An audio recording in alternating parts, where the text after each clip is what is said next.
मेरा नाम रूपा है। मेरी उम्र 25 साल है। मैं एक गरीब घर से हूँ। हम दो बहनें हैं। हमारा कोई भाई नहीं है। मेरे पिताजी मेरे बचपन में ही गुजर गए थे। मेरी माँ दूसरों के घरों में काम करके गुजारा कर रही थी और मैं भी पास के एक स्कूल में बच्चों को पढ़ाती थी। दिन यूं ही हंसी खुशी कट रहे थे। एक दिन मेरी बुआ हमारे घर आई और उन्होंने मेरी माँ को एक लड़के का रिश्ता बताया और कहा उन लोगों ने दहेज की डिमांड भी नहीं की है, बस उन्हें शादी जल्दी करनी है। मेरी मम्मी के पास भी कुछ नहीं था, इसलिए उन्होंने मेरी शादी कर दी।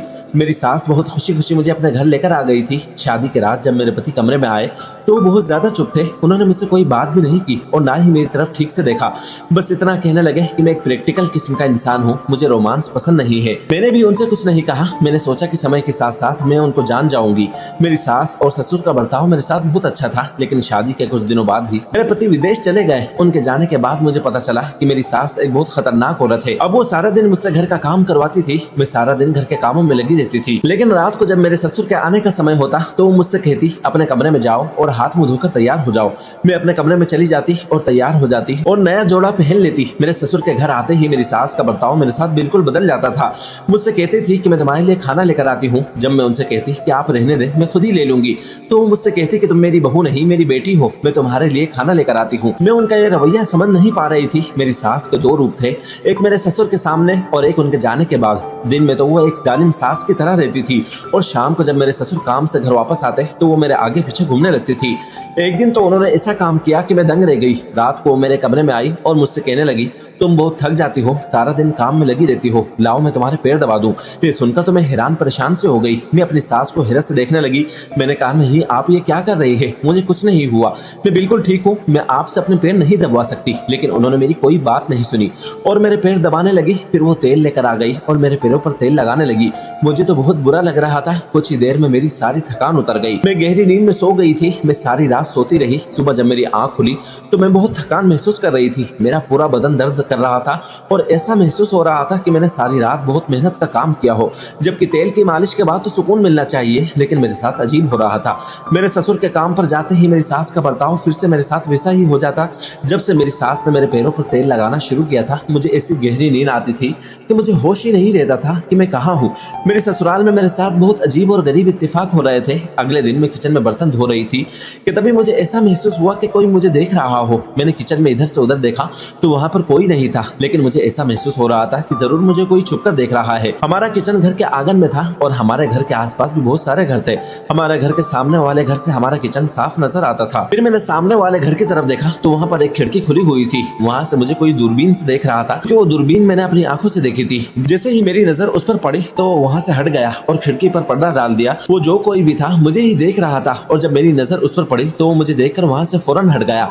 एक तरफ तो मैं अपने ससुर की बातों से और सास की हरकतों से परेशान थी और दूसरी तरफ पता नहीं ये कौन अनजान आदमी था जो मुझे छुपकर देख रहा था। आज मैंने भी पक्का इरादा कर लिया था कि मुझे अपनी सास से अपने पैरों पर मालिश नहीं करवानी है, क्योंकि मेरा दिल कह रहा था कि जिस तेल से वो मेरी मालिश करती है उसमें कुछ न कुछ गड़बड़ है। जैसे ही वो तेल लगाने के लिए आई मैंने अपने पैर पीछे कर लिए। मुझे अंदाजा नहीं था कि वो मेरी इस हरकत पर मुझसे इतना गुस्सा करेगी। वो कहने लगी अगर तुमने मेरी कोई बात टाली तो तुम देखना तुम्हारे साथ क्या करती हूँ। अभी तक मैं तुमसे प्यार से कह रही थी, अगर तुमने मेरी बात नहीं मानी तो मैं तुम पर हाथ भी उठा सकती हूँ। मुझे उनकी बात सुनकर डर लगने लगा, लेकिन आज मैंने पहले ही अपने पैरों पर वेसलिन लगा लिया था ताकि वो तेल मेरे पैरों पर असर न करे और उसका नशा मेरे ऊपर न चढ़े।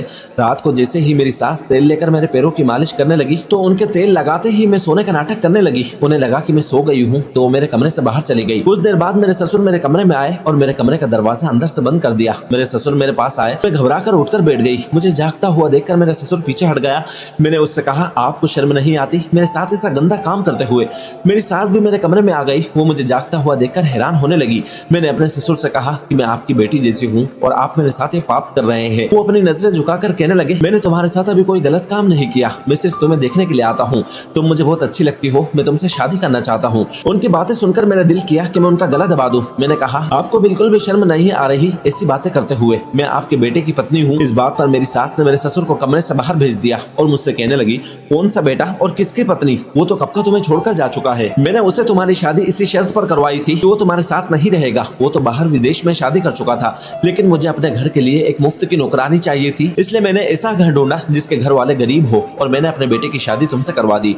और जब वो वापस जाने लगा तो तुम्हारे लिए डिवोर्स के पेपर छोड़कर गया था। और ये बात मैंने तुम्हें इसलिए नहीं बताई क्योंकि मैं तुम्हारे बारे में कुछ और सोच चुकी थी। अब मेरा पति तुम्हारा ससुर नहीं है, तुम्हारी शादी अपने पति से करवा दूंगी। मेरे पति की दिमागी हालत ठीक नहीं है, सारी जिंदगी उसने मुझे मारा पीटा और अब तुम उसे पसंद आ गई हो। मैं तुम्हारी शादी उससे करवा दूंगी और अपनी जिंदगी सुकून से गुजारूंगी। मेरा पति मुझे तलाक दे चुका था और मुझे इस बात की कानो कान खबर भी नहीं थी। अब मैं इस घर में कैसे रह सकती थी। मैंने अपना सामान उठाया और कमरे से बाहर निकलने लगी। जैसे ही मैंने दरवाजा खोलने की कोशिश की तो दरवाजा बाहर से लॉक था। मैंने दरवाजा खटखटाया तो मेरी सास कहने लगी कि जब तक तुम्हारी शादी अपने पति से नहीं करवा देती तुम इस कमरे में ही बंद रहोगी। ये सुनकर मेरे पैरों तले जमीन निकल गई। मैं रात भर अपने कमरे में रोती रही। फिर अचानक मेरे दिमाग में उस आदमी का ख्याल आया जो हमारे घर के सामने से अपनी खिड़की से मुझे देखता था। मैं अपने कमरे की खिड़की खोलकर वहां खड़ी हो गई। मैंने देखा कि सामने की खिड़की खुली हुई थी। मैंने उस आदमी के सामने अपने हाथ जोड़े, उससे इशारे से कहा कि मेरी जान बचा लो। कुछ देर बाद ही कमरे का दरवाजा खुला और बाहर पुलिस मौजूद थी। वो आदमी मेरी बात समझ गया था। मैंने पुलिस को सब कुछ बता दिया। पुलिस मेरे सास ससुर को पकड़ कर ले गई। मैं अपने मायके में वापस आ गई। कुछ दिनों बाद ही उस आदमी ने मुझसे शादी कर ली जिसने मेरी मदद की थी। अब मैं उसके साथ ये खुशहाल जिंदगी गुजार रही हूँ।